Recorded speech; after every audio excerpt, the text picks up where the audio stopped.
Hello, everyone. I will give a few minutes for more people to join here. Hi, Kaushik.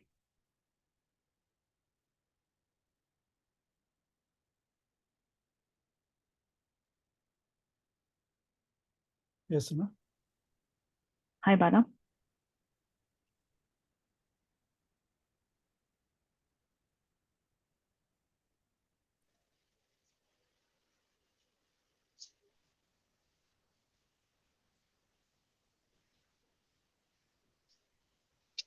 Should we get started? 5 minutes in? Yes, Kaushik, I think let's start. We had a plan in the last session that we will get some feedback from SIG automation and give them some time on the requirements so far, what we have been discussing, and so that they can assess a little bit of effort index and what they can see feasible from their perspective. So we should give them some time. And also Subhash had put together some use cases for closed loop, and he shared the document with me, and he probably needs 15 minutes for that to present to the community. So who is leading the SIG automation discussion here? Wim, John? Wim can do it, actually. Okay, Bala. Can we do that in the 40 minutes and then give 15 minutes to Subhash towards the end so that he can walk us through what he has prepared? Sure. I think we just need 5 to 10 minutes. When that's what I think. Okay, perfect. Let's start with SIG automation first, and then we can give it to Subhash. Yeah, let me take the document. I put a link, actually. This is the SIG network architecture agenda doc. Can you please share that one, Sana? Yes, I can share that. Give me 1 second. Hey, while you share it, Sana, the Subhash Oren document, is it the same presentation that we had talked about last Thursday, where he had bulleted the Oren scope of work proposal? Or is there a different proposal? Let me see. Give me 1 second. He's looking at service assurance a little bit. I think it's a little bit of service assurance, closed loop. He has been working with Tall, and yes. I see. So I see. So I have seen that skimmed at a very high level. I haven't seen the document in detail myself. Yes, Tall, you were saying something. I don't know which agenda everybody's looking on. The agenda I'm seeing, I put a line item, but I don't see Subhash there. Subhash has been reaching out to me, Tall. Sorry for the back and forth. He said I need 5-10 minutes in this next meeting because he's hoping that some of these use cases could influence our R2 planning. And I felt maybe we could give him a chance. If there is some other agenda that you need to stick to, we can look into that. Okay, I did add an item. I thought it was the only one on the agenda today. So are you looking at the tracker for the agenda item? We have an agenda document. Yeah, I think I put a link, actually, Sana. The link that I put in the chat, it has that's the document I wanted you to share. Look at that. It's in the Zoom chat. Yeah, I can see that. I can share if you want, Sana. Oh, yeah, there you go. Yeah. I got it. Yeah, basically it's this chat, right? Yeah. So if you go to the SIG automation stuff, we will just cover it in maybe 5 to 10 minutes between myself, Stahl, Steven, and Wim. And then we can go to the other items. If you scroll down to the August 21st agenda, okay, that's good. So this is where this is originally where Kaushik had put in the line items on our / user stories for the release 2, and then so hey Bala, I actually moved it into that other R2 planning document. Whatever was in this August 21st meeting, I consolidated and updated it in the R2 planning document. I shared it also in the SIG Slack channel as well. Okay. Yeah, this is the main document then. If Kaushik, you can guide us where you pasted that, then I can actually help Bala go through that content. Yeah, it's Yes. essentially, if it is the same content, I just wanted to, since this is the document we referred yesterday. Sorry, Kaushik. In the SIG automation meeting, this is the one we referred. Probably the contents are same, I guess. So essentially, regarding the three items, if you scroll, so they were talking about supporting multiple NFs and the OAI story, and then the technical debt.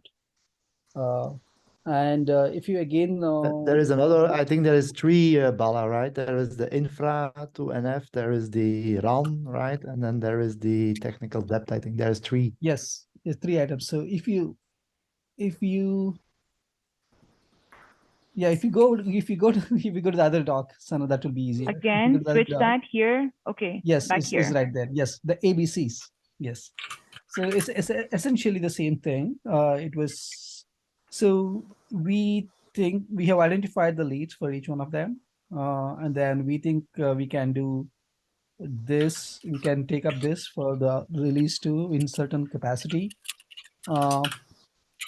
And obviously in the technical depth, we also added documentation. We wanted to make some enhancement to our existing and the new documentation. So regarding the ABC, I think SIG automation, we can take it up. The exact progress on number one, for example, will be known when we actually start working, but obviously we are gonna support free 5GC and OAI together. So when I say together, not in an interoperable way, but at least we are saying that you can use Nephew to deploy either free 5GC or OAI. So we do not plan to do OAI ran with free 5GC core at this point of time. We do not want to do that kind of interoperable stuff yet, but at least we can say, we can use Nephew to deploy these two separate things. And then the OAI ran plus cloud as well. We have made, Sagar has made some progress, and then probably we think we can do that and show that capability in R2. And there are a few technical depths items, either in terms of processes, in terms of documentation, or in terms of the bug fixes or QA efforts. So we will do a few items there as well. So probably in terms of actual material deliverable, we think we can do ABC in certain capacity. And the POCs and stuff, obviously they'll be running in parallel, such as the STK stuff or the Helm stuff, etc.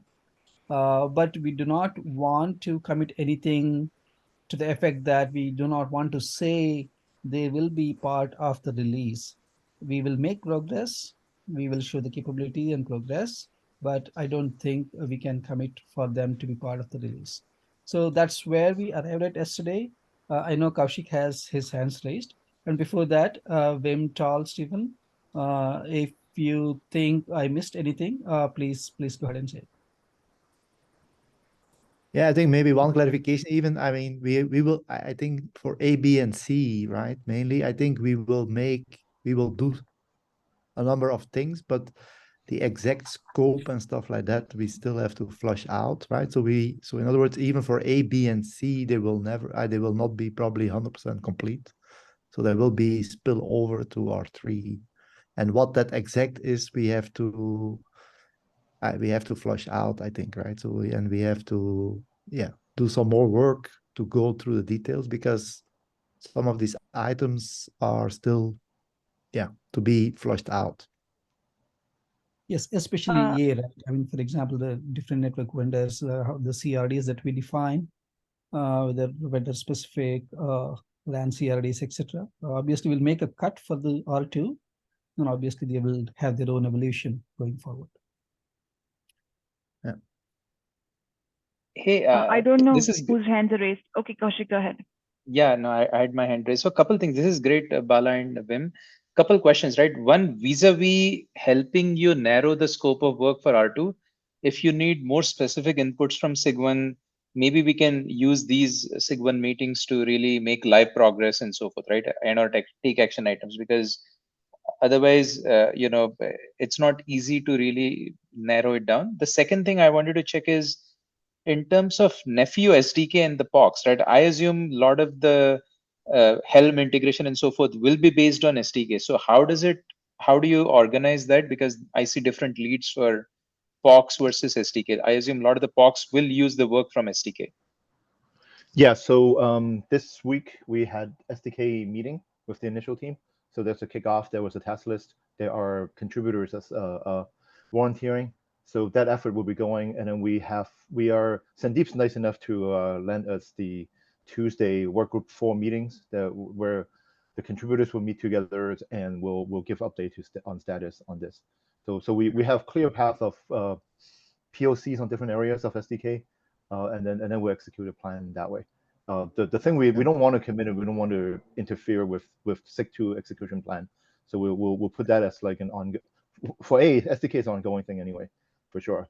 And then B, at this point, 1 month is what I was telling the folks that we'll do a converged in terms of integrating and see what the POC pieces would look like. So at that point, we'll probably have better understanding of velocities and whether or not what the scope of things that we'll probably deliver by R2. But yeah, Helm integration, in fact, Fiatra is part of the team and he's working on that. So there'll be, I don't want to say this is the only Helm support, but then at least one form of Helm support we'll be exploring as part of SDK, and it is part of the task. Yeah, should we, so Steven, should we not put I just want to make sure that, integration? did I answer your question, Kaushik? Yeah, okay, that's fine. Sorry, go ahead. But Steven, would it not be more appropriate to put the Helm integration as a sub-project under the Nephew SDK? That would be great. Yes, and then we'll have involved more Helm stakeholders to make sure that we integrate the efforts like Clarions and others. But then yeah. I think for now, at least the folks that are actually working are actually putting that into more of an SDK subtask. Yeah, but so for example, Kaushik, there is basically a high level 2 approaches to the Helm integration. One is so there has been proof of concept or demos done already that not necessarily use the Nephew SDK, but use existing mechanism that are already in place, right? And then there is other proposals that actually have it as the Nephew SDK would incorporate them. So there is basically 2. So we have seen different approaches on doing so. I think my personal view is we should focus on the Nephew SDK one because that's my personal view. So that's something that we have to flush out still. But my personal view would be in line with what you're thinking is that it should be an element of the Nephew SDK. Yeah, that obviously that's my view as well. But then there are other efforts going on. Yeah, correct. So there is. I do want stakeholders to get together, and then at some point we converge. So yeah. Go ahead. One quick question to you, Wim. The first one, where you're looking for the vendor extension on the same infra. What NFs are you considering for A? For A, we are considering both OAI as well as FreeFiveGC. But so just to be clear, so this is so point A is addressing or is trying to address the requirements that Bernard and Eric has put out, right? So I'm actually working with them. So I took an action last time, I think, to work with Eric and Bernard. So we are working on a set of slides that we will present probably both in SIG1 as well as in SIG2, right? And what the goal of this is to, so you remember that we in R1 we have done a little bit on infra to NF, right? So we basically have a set of things, but here we want to extend it and ideally, and that will probably not be R2, but you will see that in my view, this is a track that will have components in R2, R3, and maybe R4. And the ultimate dream, I think, from people is that the infra should dynamically adapt to the NF requirements. That's the ultimate goal of the track. What we do in R2 for that is TBD, right? But I want to make progress in this domain. That's basically what A is.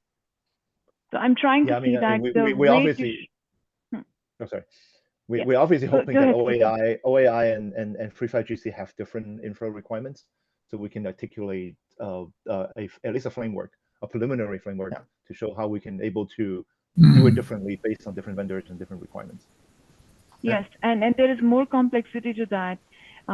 You are basically switching two different types of network functions to experiment on the infrastructure and express the infrastructure requirements in a way that you can show how would that work. What if there are different infrastructures for your network functions? That's a very common case as well, just to experiment the breadth of. So Sana, just to be clear, we are probably not going to do all of that. I know the permutations are, yeah, of course. And then the question is, do we? Based on my personal view, one is like validation, then actuation, reporting. So there is various dimensions to this. And we have to flush out all of that, and that's why I think, given the time frame that we have for R2, it will be probably a very small subset, but we want to make progress in this domain. And then, but our goal is to do two things, Sana. First of all, like you said, is express what do we want to achieve as a whole, right? So that's for example, build the big picture, which should happen in this SIG, in my view. And then secondly, in SIG 2, we are going to address pieces or some pieces of that with the aim then in the various releases, potentially to get the full requirements covered eventually, right? Right. So I understand, Wim. The infra provisioning is basically the theme of A. How you express that and how you accomplish that is basically a work in progress. And we are expecting a document read from you, Bernard, Eric, to see maybe exactly what is it that we would like to cover. And that's still TBD, right? That's my understanding. Yes, yeah. All good. When I understood probably Bernard's questions and his inputs on the R2 document, I felt as if his questions are also coming from the heterogeneity of the infrastructure flavors and infrastructure variants. And when it's a single network function, he's deploying to different types of infrastructures.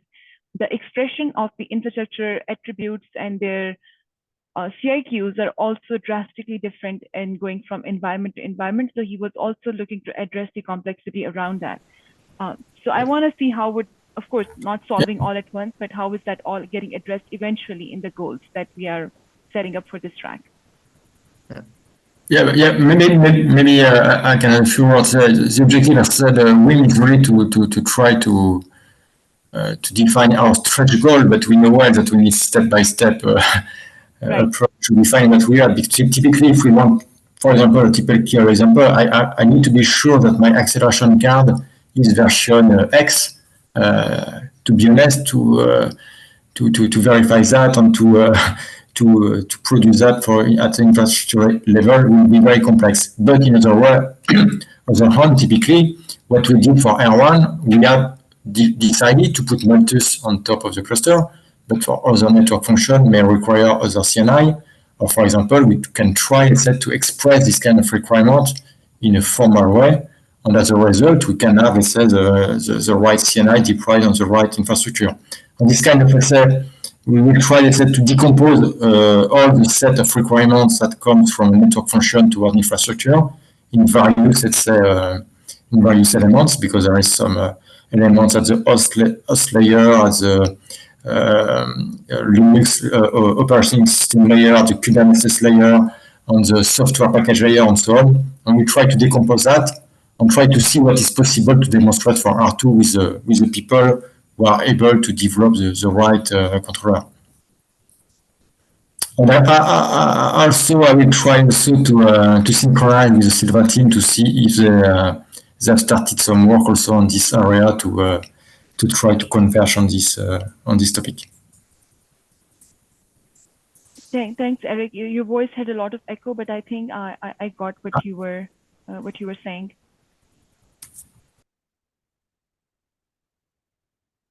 Okay, thank you.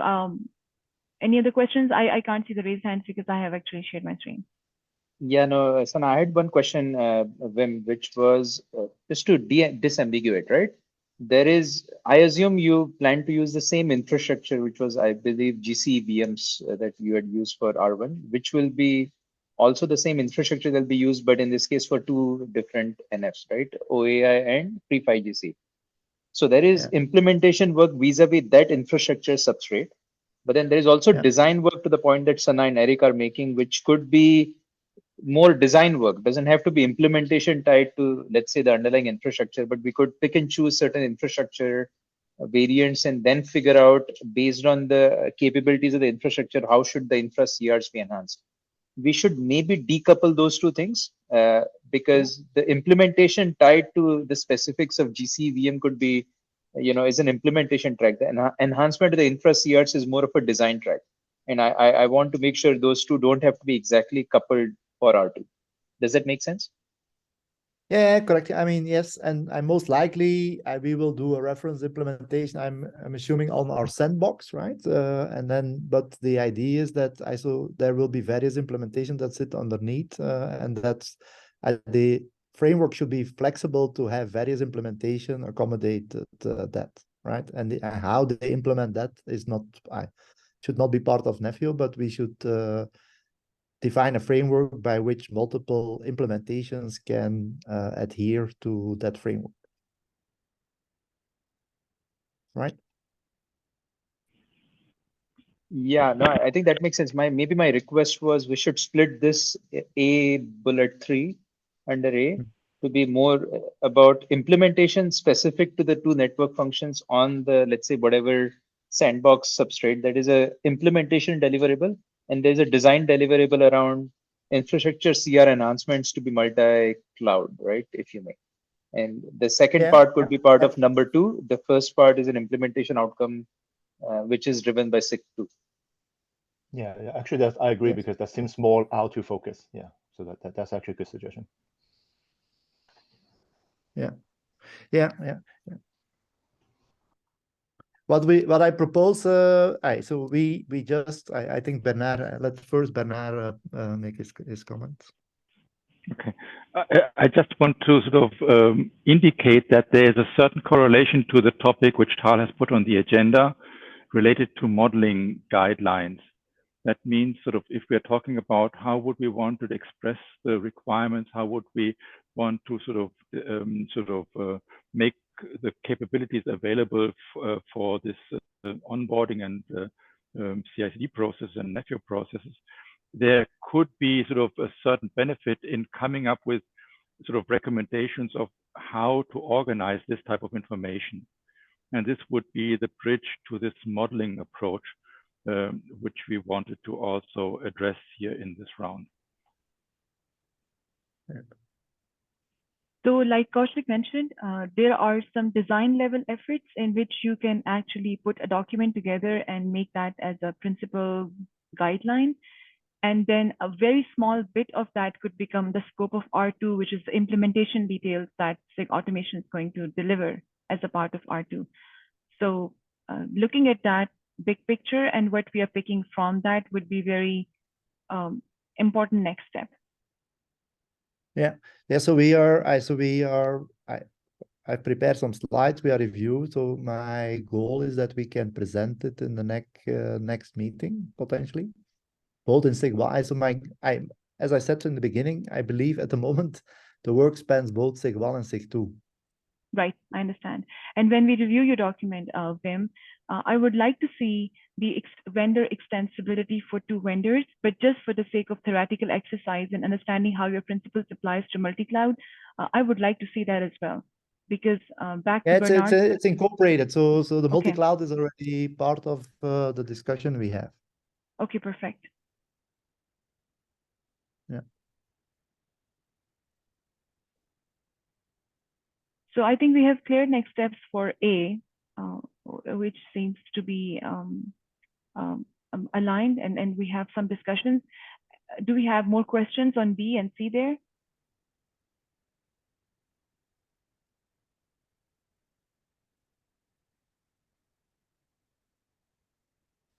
So in C, I assume John and team will put together like the enumerated set of, deliverables or prioritized set of focus areas. Yeah. Yeah.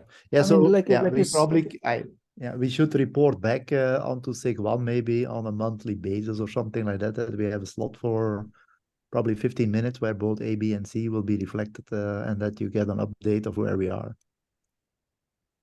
Does that make sense? Because we just starting basically on these three areas, Right. and that's why I made a comment from Bala is that the exact scope is still TBD, I think, a little bit. And the we can- technical depth is the add- one that we wrote in the document as well. Is that still in the context? The one that we wrote in R2? Yeah, I Wim, think, basically that so- was your contribution in the document. So Yeah, so the vendor just extension, by the answer- way, so there are certain pieces that are covered actually on A already. So some pieces are split between A and C in the meantime. Just answer to your question, Kaushik, on the C, right? We can tell you the themes of technical depths that we are addressing: bug fixes, CI/CD improvements, process improvements, and then testing improvements. So, and the documentation improvements. So those are the 5 themes we can write here. Probably, if you want to enumerate, we can do that. So I can write once I'm done with this meeting. So those are the 5 themes, Kaushik. So bug fixes, CI/CD improvements, quality improvements, documentation improvements, and process improvements. So under 5 themes, so we will pick and choose a few items under each of them, and then we will implement them. So obviously, tech debt is going to be an ongoing exercise with every release, because we will carry certain amount of tech debt. It's a part of software release cycle. So under these 5 themes, I pick out few items and we'll implement them for art. Yeah, no, I think Bala, that makes sense. Maybe it's less about the theme names itself. What I was more curious is when you say CI/CD, like what will be the functional outcome through the tech debt, right? As an Yes, example, I think we yes, should so yes, enumerate we that will. here, because just saying bug fixes as a theme, I understand, but like what is it that materially collectively gets improved, right? I think if we can make that as a statement we will- statement of work for yes. R2. Yes, we will provide that. Yes, we will actually create Jira items for each one of them, what exactly we are working, and then we'll report that here. For example, just to give you the CI/CD stuff, we want to make sure the integration testing runs as part of every PR. We want to make sure there is a certain level of unit test coverage with every PR, without which we do not allow merges, things like that. Those are just an example. And then we will, for each one of these things, we will have certain material actionable work items, and then we will report that back to you. Did that answer your question? Yeah, perfect. Thank you, Bala. By the way, I was not complaining. I was just trying to get the next level of detail. No, absolutely. Yes, that's a good question. No, I did not take it that way at all. Actually, that's a good question, and probably everybody needs to know as well. Thank you so much. Bala, what was the 5th element of your technical depth? Okay, quality.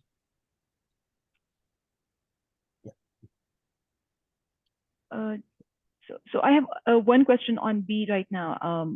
We had a lot of discussion on OAI back and forth, and now I see the converged agreed goal is just deploying OAI, but not basically doing any interop between the newly deployed RAN and the pre-5GC.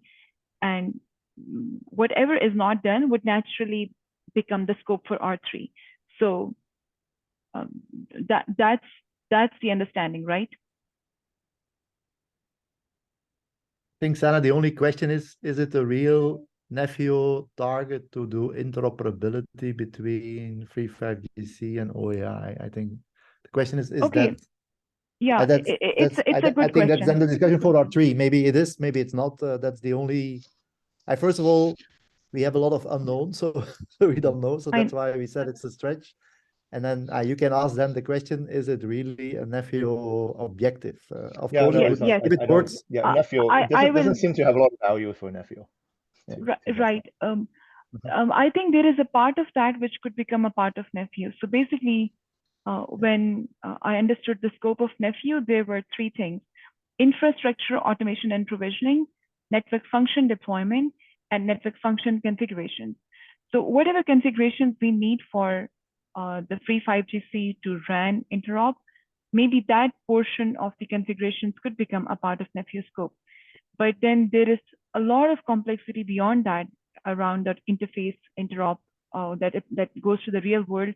And I think there are more complex networks involved in between, which could definitely be out of scope for nephew. So I think there is in a sandbox environment, some preliminary configurations that connect the two core and RAN together. There could be a potential opportunity for nephew to perform those configurations.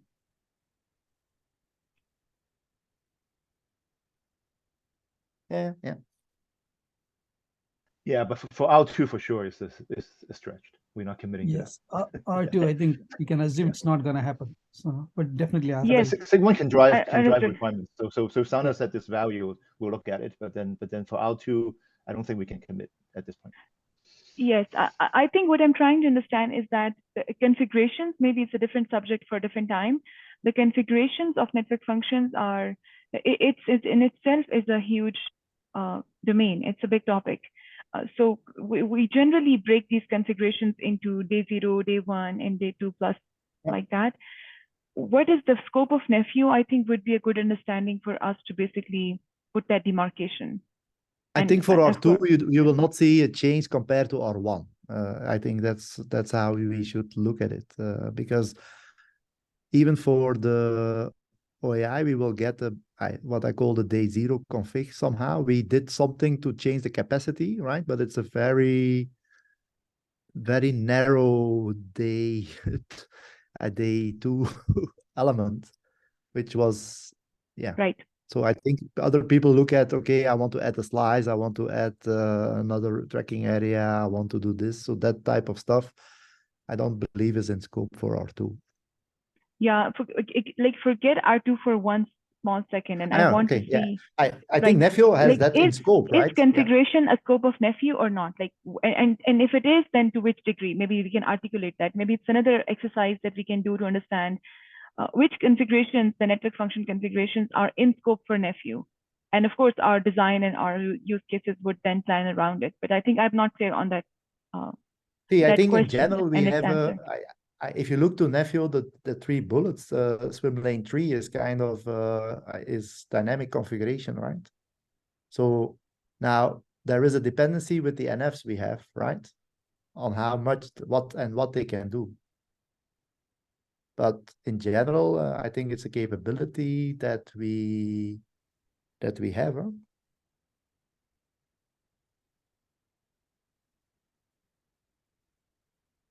Or it's I think it's in scope of nephew is what I'm trying to say. Unless other people disagree with me, but my perspective, my view is it is a major swim lane, right? It's a third swim lane or nephew infrastructure. Right. First is infrastructure management, and second is network function orchestration. Third is configuration management. It's a very big swim lane, so it's a major item. But we are just saying that it's obviously it's not going to be part of R2. But my understanding is just like you, Sana. I think it's a big part of nephew itself, which we need to carve out in the further future releases.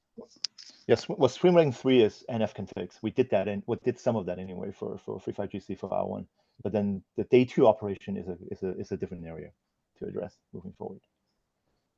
And Steve, you think that's not a scope of nephew? That is in scope, but probably not R2.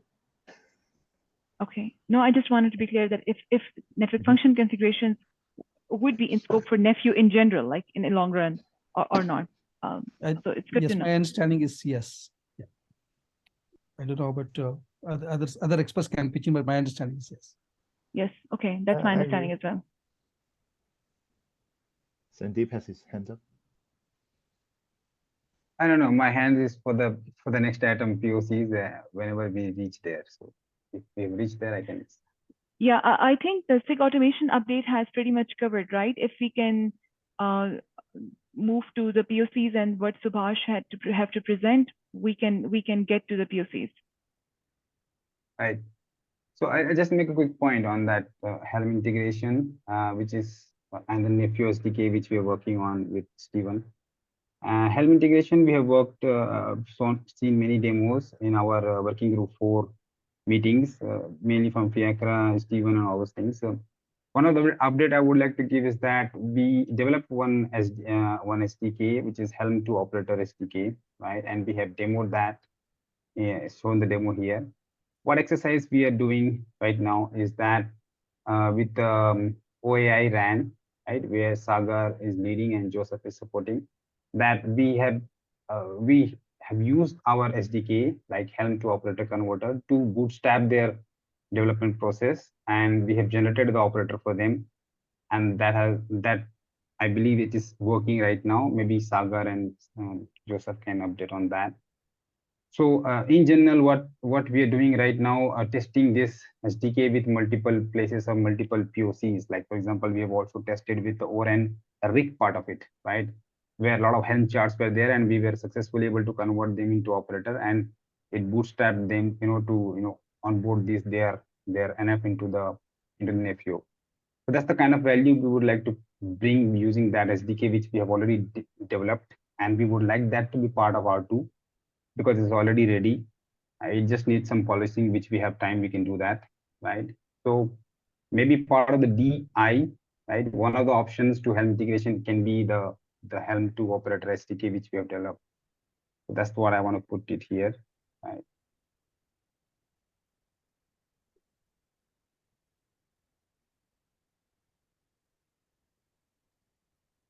Hello. Liam, I guess. Sorry, was that a question saying, asking if that's okay?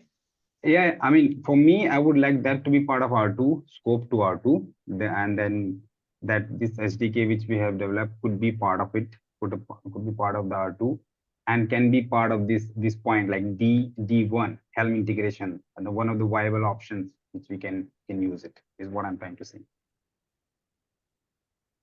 So I have another question to basically be able to help answer your question.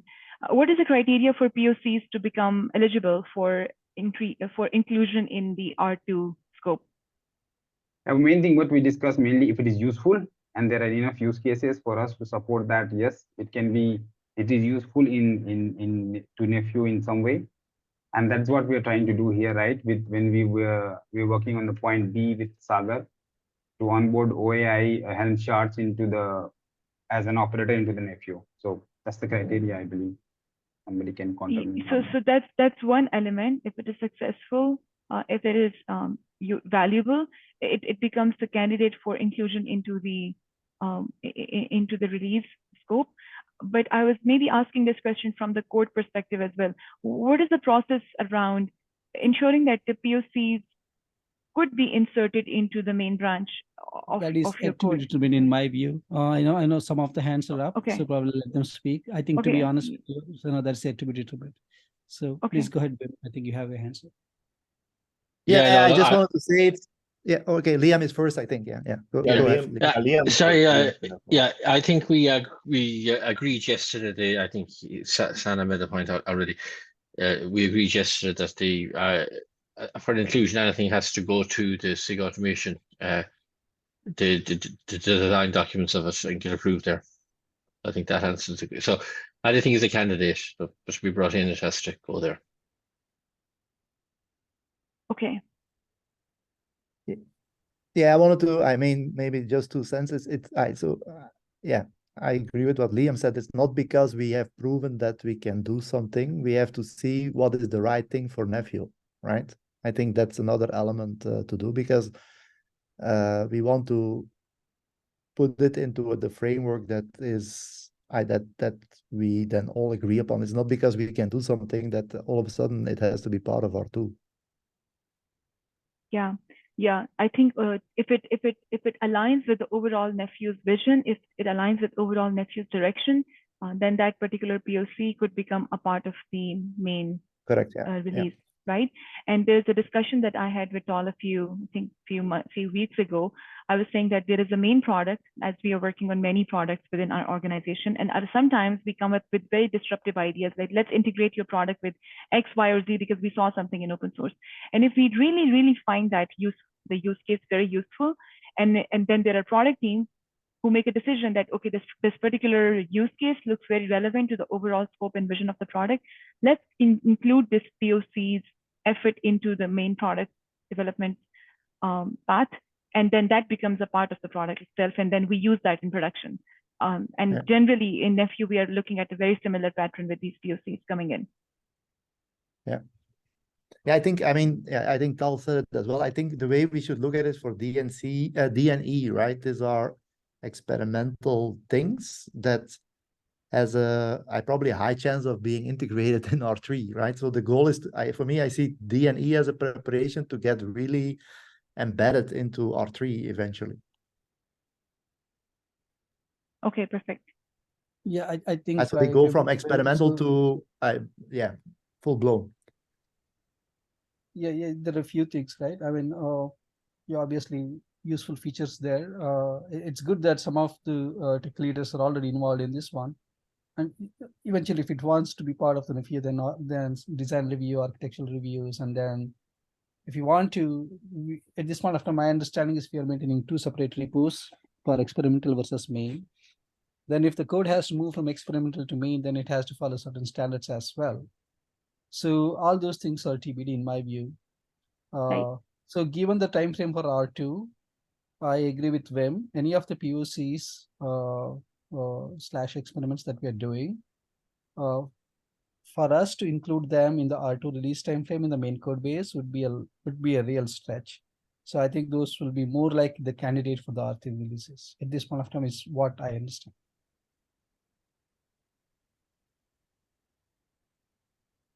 Because let's accept it. We have 3 sprints, and then 2 weeks if the November 15th is the release date for us. And then we had to consider the whole life cycle, not only just the code, QA, CI/CD cycle, QA automation, release artifacts, documentation. So let's consider the whole life cycle. One model, one model could be that the POC from the previous release could potentially become candidates for inclusion into the future release. So for example, this releases POCs could become potential candidates to be added in R3, because up till that point, you would have found which ones are valuable, which ones successful. You would have actually absorbed the outcome of that. But it could be just one model of how we are working. Yeah. Okay, we are at around 9:50, and I had to give some time to Subhash. So if we are good with that, I could actually let him share the screen and share the document that he was putting together for service assurance and the policy. Yeah, sure. We don't have any raised hands for the. Okay. Okay. I'll share my screen. Go ahead. Hope I'm audible and also my screen is visible. Yeah, Subhash, you're audible and your screen is visible. You can we can make your screen a little bigger because I think there's room, and we can all see it. Okay.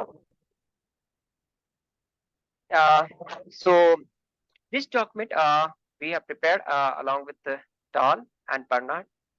So this is not a concrete idea. It gives us a possibility and the scope where we can think around and we can expand our scope.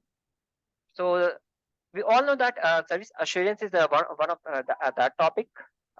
Like 5G promises us multiple capabilities, and also we have seen that 5G supports dynamically and simultaneously multiple businesses, right?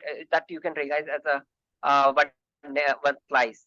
And again, the slice will comes with a certain SLA. And the SLA, you can think like it is a quality of service or quality of experience, security, or robustness, right?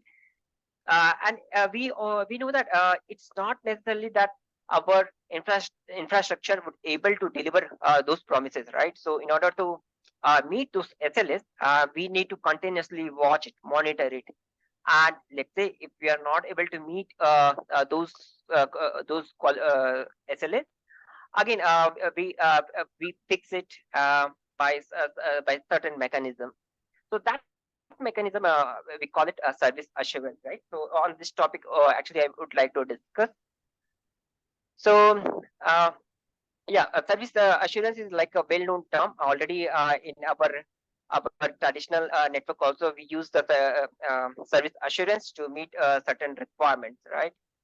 And with the growth of our technology, with the cloud native systems, the service assurance is becoming more complex and complex because now we have services running in multiple what do you say, decomposed form. Multiple pods, multiple elements are getting involved, and virtualization making it possible, right? So because of this reason, the monitoring also become quite difficult, and again correlating those data is becoming difficult and more complex. So we need to actually think around the new ways where we can solve this problem. So yeah, in this picture I wanted to draw some wanted to put some thoughts or some philosophy here. Like currently, as a part of Napier, we are only focusing on the orchestration and provisioning side, right? You can think we are creating one end-to-end service, and again, that end-to-end service is involves multiple domains like access domain, transport, and core. Here, I did not given the details on the transport, but yeah, again, your service can be broken down into multiple NFs. So like in our cloud native world, we are dealing with the CNF, but if we go our own app, you will find the ON mix of VNF and CNF, right? And that is realized over the infrastructure. So currently we talk about only, Nikhil is talking about the orchestration and provisioning. So I think we should also try to give one scope, or try to give a thought around the assurance. What could involve there? So here I'm putting two boxes: monitoring and analysis. So these two actually majorly help you to realize the service assurance. And here I try to give one hierarchical relationship between hierarchical layer. Actually, I try to give it. Like you can observe that there are end-to-end service, your service domain, and also NF and infrastructure. So in order to meet the new age of requirement, like to meet the service assurance in a new technological stack, we need to analyze each layer separately, right? From there, we able to take some valuable information. So that will help us to make a decision and to maintain our service quality. So if you observe it here, so I have kept a separate layer for end-to-end service that involves monitoring and analytics. Same for the services and for NF and infrastructure. So that means I'm trying. I'm trying to monitor each layer, right? So again, we all know that monitoring comes with the cost. If we want to observe everything, then we have to pay a monitoring cost. Means our network is completely full with those monitoring probes, right? So that is quite difficult, and also we are overburdening our network. So definitely we should put the monitoring on certain features, or I would say certain KPIs on each layer. So it is so here the monitoring layer will try to fetch the corresponding KPI from each layer, and then we are feeding it to analytics module, and the job of analytics module is to correlate the perform the analysis and try to correlate it. And also you observe that this all layers are interrelated. So that means that you assume that a scenario where assume that node is down, and that is creating a certain issue in your customer facing communication service. It is here in end-to-end service. So it becomes quite difficult to identify the root cause, means why it is happening, right? So in order to correlate that information, like if let's say we observe uh, some anomaly at the end-to-end service, customer-facing service, then that should try to do the root cause analysis. If it is not happening, it should try to fetch more KPIs. Let's say it will try to take some information from services itself, and services can fetch information from its NF, and NF will take the information from the infrastructure if it's not able to correlate the information. So once we have one global picture, so that could become very easy, or you can think like we have now a global view on the network, and we are able to easily do the root cause analysis, and and then we need to take one corrective measure, and that we can feed back to the orchestration platform. So that also will help us to create one closed loop. And yeah, with this actually I tried to come up with one simple diagram. So where we have the monitoring service, which is which should be very dynamic in nature. Like let's say today I'm monitoring on a certain feature or certain KPI. So on a fly, I should able to configure it to monitor on some other KPIs, which might be needed or asked by the analysis and correlation module.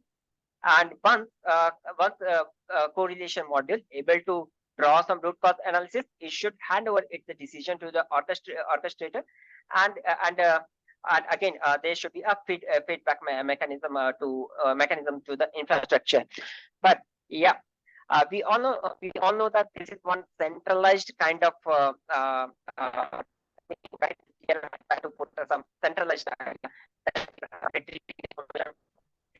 in a centralized, and again we are taking a centralized decision. So also we have to put a thought: could we do a monitoring at a localized place, or monitoring could we do, or could we do the correlation analysis then and there itself? So that leads to one thought: there should be a balance between localized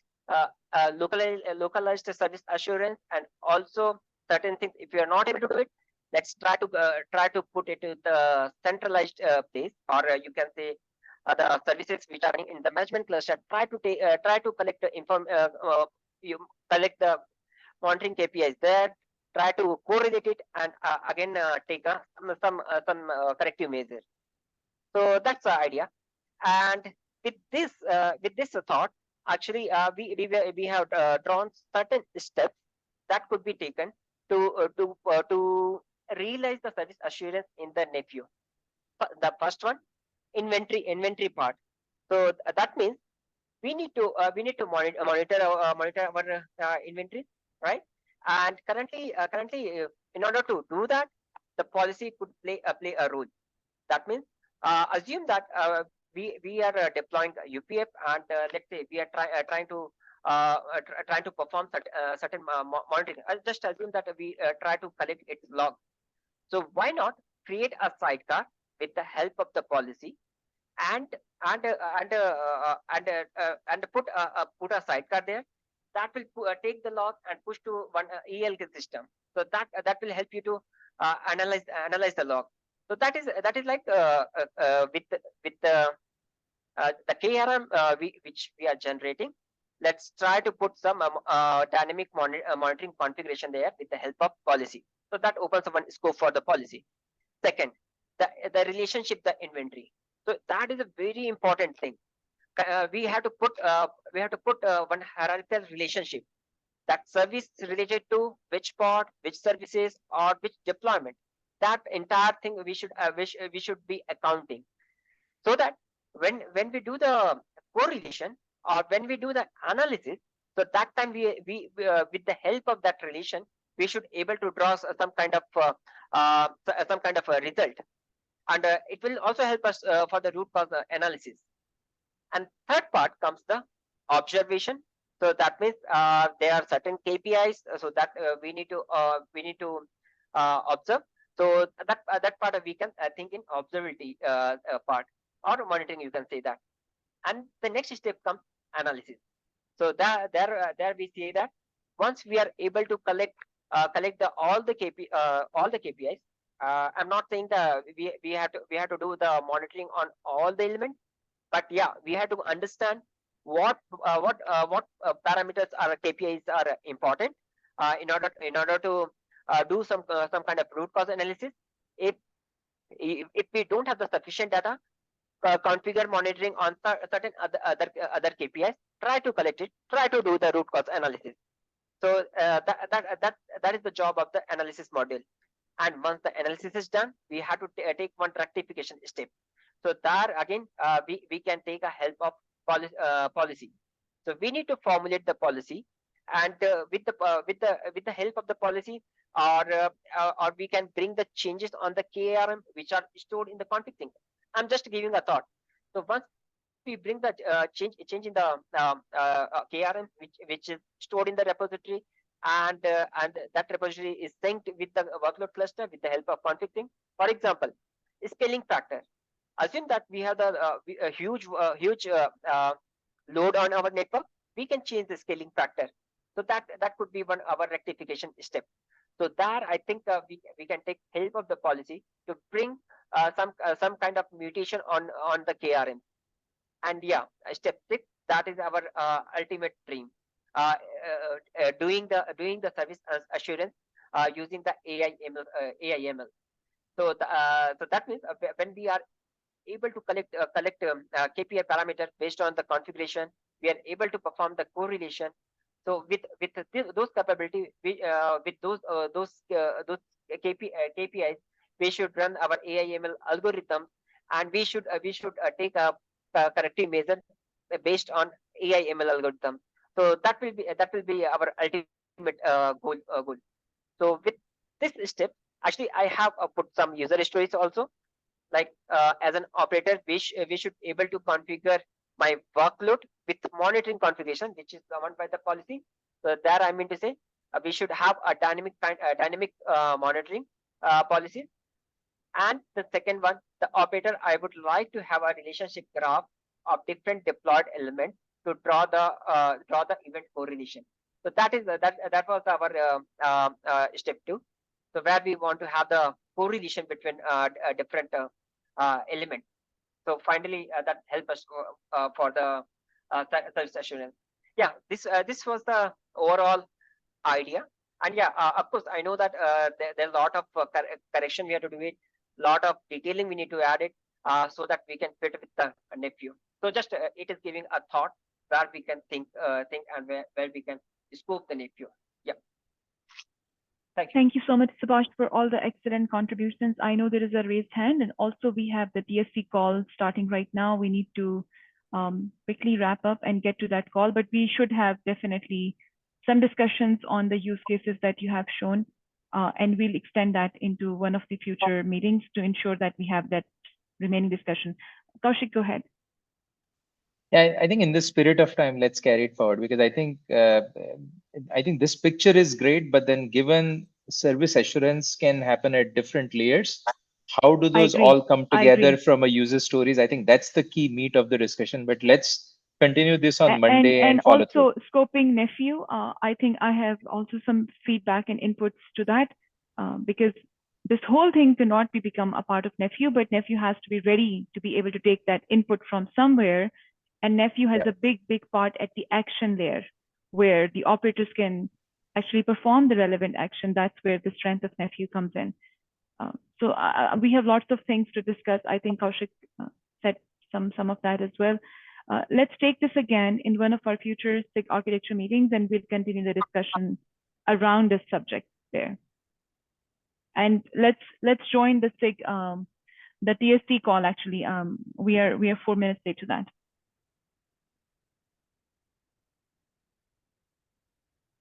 Thanks, everyone. Thank you. Thank you.